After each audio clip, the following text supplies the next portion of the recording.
अस्सलाम वालेकुम dear students. आज हम लेक्चर नंबर 15 की तरफ मूव करेंगे, जो कि एक्सरसाइज हमारी चल रही थी 2.2। उसका आज लास्ट क्वेश्चन हम डिस्कस करेंगे।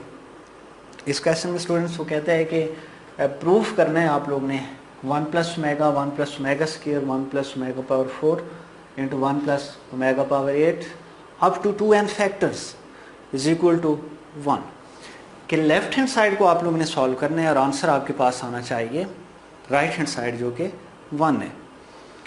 तो इसके हम लेफ्ट हैंड साइड लेते हैं, taking left hand side.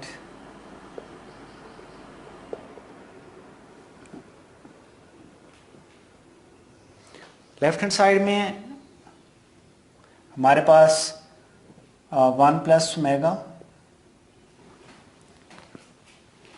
1 plus omega into 1 plus omega square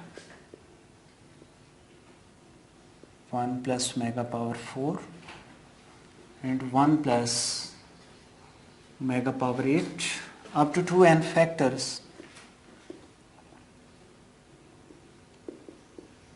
ये हमारे पास लेफ्ट हैंड साइड है। वी नो दैट कि 1 plus omega square is equal to 0 होते हैं एज यूजुअल, जिस तरह लास्ट क्वेश्चन में आप लोगों को पता है 1 प्लस ओमेगा स्क्वायर जो है ये 0 के इक्वल होता है and omega cube product of cube root of unity किसके इक्वल होता है 1 के इक्वल होते हैं। तो सिंप्लीफाई करें इसको, सबसे पहले हम इसको ओमेगा क्यूब फॉर्म में लेके जाते हैं। This one is as it is 1 plus omega ही रहेगा, 1 प्लस ओमेगा स्क्वायर ही रहेगा।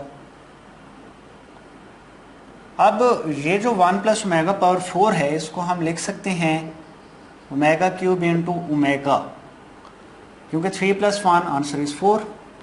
क्यूब फॉर्म में लिख लिया क्योंकि क्यूब फॉर्म किसके इक्वल है 1 के इक्वल होती है। एंड इसको भी हम इसी तरह ब्रेक करके लिख सकते हैं 1 plus omega power 3 square 3 2 times 6, लेकिन हमें तो 8 चाहिए तो अब यहाँ पे हम मल्टीप्लाई कर देते हैं ओमेगा स्क्वायर के साथ अप टू 2n फैक्टर्स। अब यहाँ से ये देखें 3 2 टाइम्स 6 और 6 प्लस 2 वही 8 आ जाएगा। हमने ओमेगा पावर 8 को जस्ट ब्रेक किया एंड अप टू वही 2n फैक्टर्स ही आ जाएगा। 1 plus omega as it is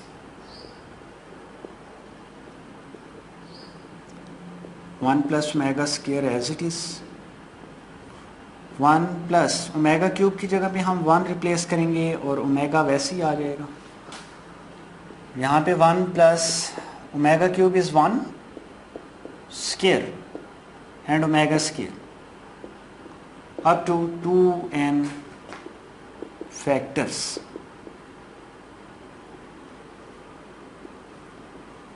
up to 2n factors। मज़ीद सिंप्लीफाई करें तो 1 plus omega into 1 plus omega square into 1 plus 1 into omega answer is omega 1 plus 1 का square answer is 1 ही आ जाएगा और 1 मल्टीप्लाई ओमेगा स्क्वायर तो omega square up to 2n factors.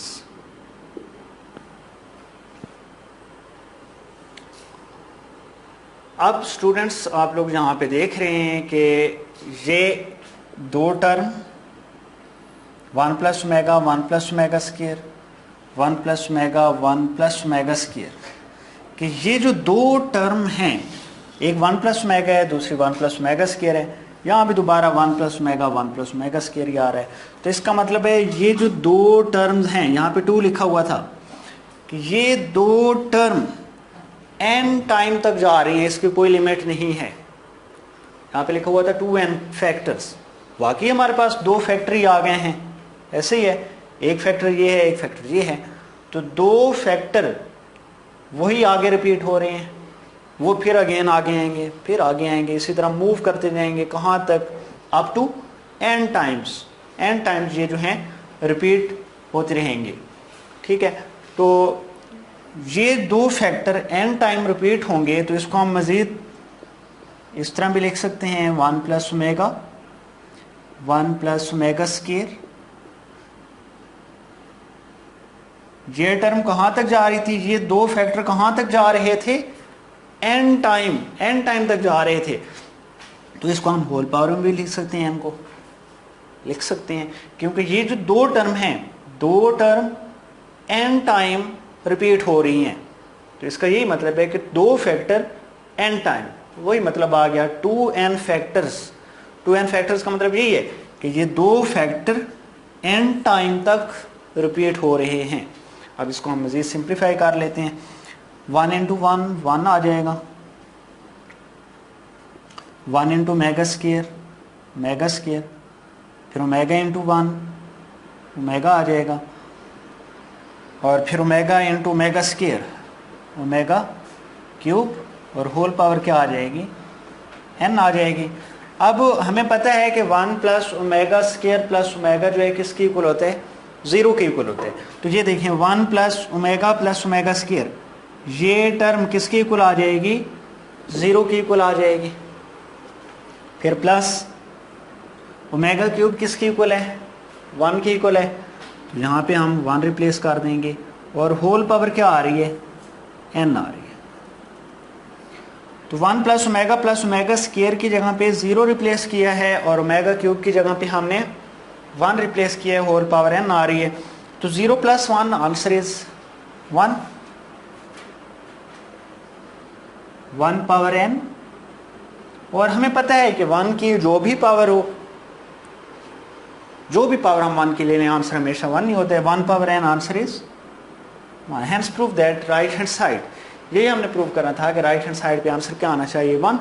तो ये हमने प्रूफ कर लिया, आंसर इज 1।